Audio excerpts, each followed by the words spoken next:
news alert for you. Some chilling new connections revealed between the Paris and Brussels attacks. Take a look at this map. It shows the web of jihad and just how close the suspects in both terror attacks actually were located. So how could they be plotting all of this right under the noses of police? Let's ask Steve Rogers. He's a former member of the FBI's Joint Terrorism Task Force. Thank you so much for joining us this morning.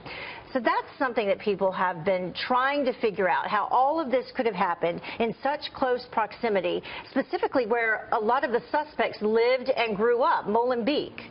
You know, Heather, the reason why a lot of this is happening is that we have treated this as a law enforcement issue.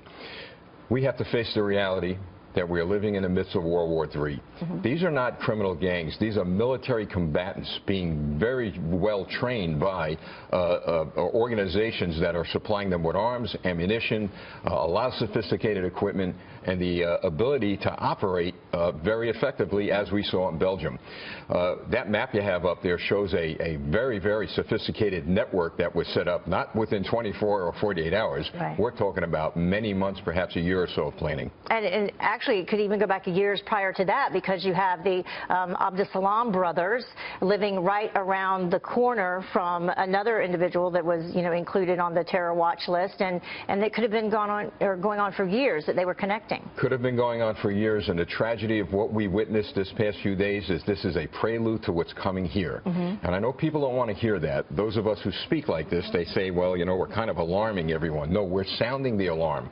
We're trying to send signals out, as Churchill did during World War II. When the Nazis marched, it was piece by piece, step by step. ISIS is doing the same thing. 400 fighters have been sent to Europe. They're beginning their march towards the west. And that number actually surprised me when I heard that this morning, like 400, 450 fighters. But we had also heard about these, 5,000 or 6,000 or so of Europeans all across Europe who had gone to Syria to train with the terrorists as well. So there could be more to come. Oh, there's more to come, and there's probably more here. But when you hear that they're sending fighters, they're sending military combatants. But are they individual wolves, and then are the individual wolves creating the sub-cells?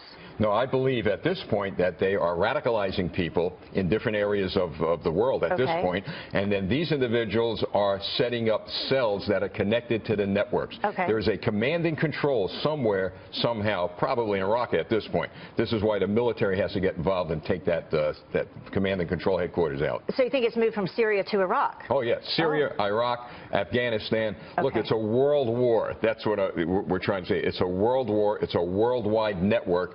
And listen, they're preying on our weaknesses, and our weaknesses, this we are treating as a law enforcement problem, as criminal gangs. This is a military operation. Yeah, right. Spreading like a germ.